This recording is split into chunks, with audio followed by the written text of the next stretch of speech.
Hey, welcome back. We're here in my studio in Wyalusing, and on my easel I have a 24 by 26 painting on canvas of San Gimignano, which is a charming hill town in central Italy.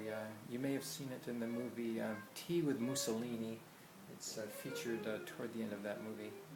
But I did this painting. It's not of the town exactly, but I could have seen the town if I was looking to my left, so it's the landscape near there.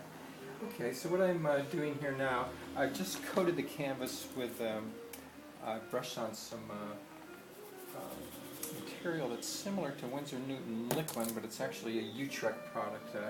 It's kind of a glaze that tones up the canvas and evens up the tone. Sometimes paint dries at different consistencies, so this kind of levels the gloss and also brings out the color. It makes it a little richer and gives it a little more punch, and so I've just done that. And now I'm going to resume painting here a little bit and discuss some of the issues that I'm involved with. I've redone the clouds. If you recall, in the initial video there was some interesting clouds, but they were too horizontal looking. There was too much of a striation. So I've redone those, and I've worked on the mountain here in the far distance a little bit. So what I'm endeavoring to do is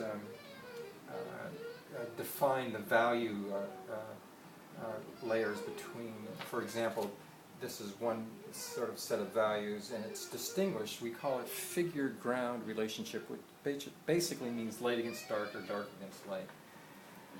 So let's go back into that area of the mountain there. I need a little more white, and the white is rather significant. It's Winsor Newton Griffin Alkyd, which is a fast-drying white. So I put that up there, and what do I need to do to that? I need to soften it, and so I'm using some blues here to make it go back into space. Maybe a little too light.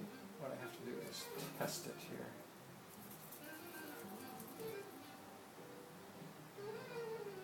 Okay.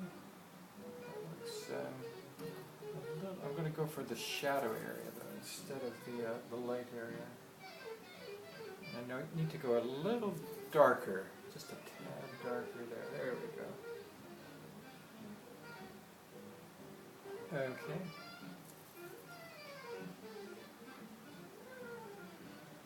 So what these patterns are here are cloud shadows that are being cast on this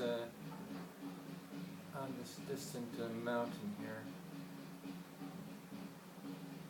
and I want to blue them down, diffuse them, and soften the edges a little bit,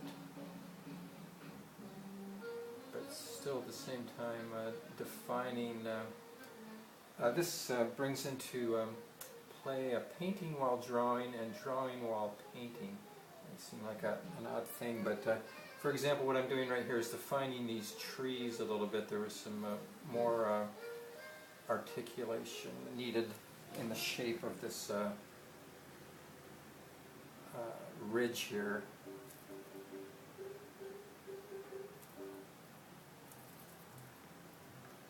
Okay. Oops, it's a little too light. You have to test it.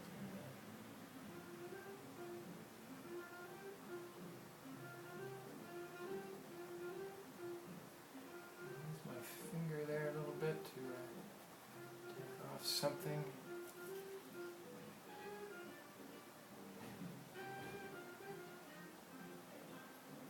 Okay.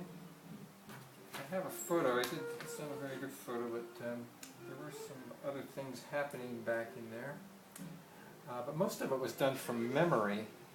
I didn't have the photo initially.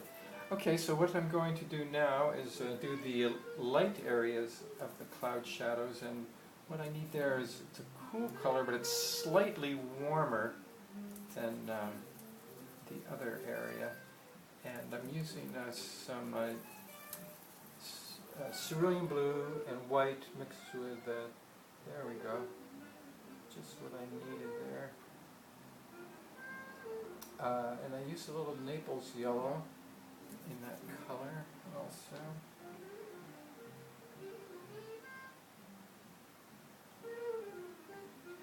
This effect of smoky distances, it's called two different things. Atmospheric perspective, it's the effect of light and atmosphere on landscapes and other things. And what it tends to do is diffuse detail and soften edges, and I'm sure you've all witnessed it when you look at distant mountains, and this is a good example. The other term for it is sfumato. It's an Italian word invented by Leonardo da Vinci and popularized by him in the 15th and I guess early 16th century in Italy. And the word sfumato, S-F-U-M-A-T-O, and it means smoky distances.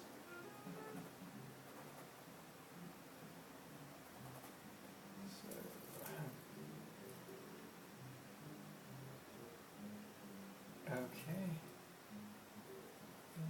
Let's bring that across here. It's the effects of these clouds with the sun coming through them, and it's sort of a sun-dappled effect.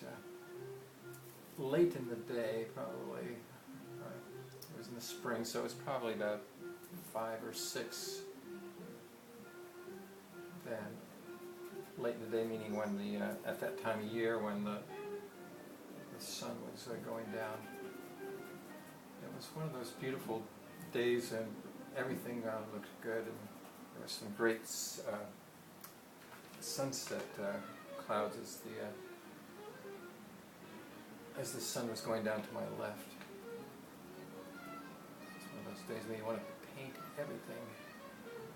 Okay, this brush that I'm using is a Utrecht brush. It's a number 4 filbert, and it's a nylon brush, which means it's or a synthetic brush. I'm not sure if it's nylon, but it's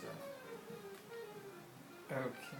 But it's soft is the key thing, rather than a boar hair bristle brush.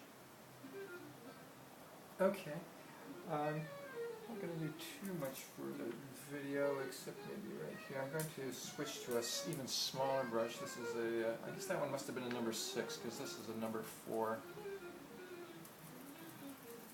I'm going to go in here and define some of these trees here a little bit. Part of the decision when coming back to the studio is how much detail to do. Part of the appeal of these in-field paintings, as I call them, or alla prima. I guess they're not completely alla prima because I work on them in the studio, but they're they have a freshness about them, so we kind of like to maintain that freshness.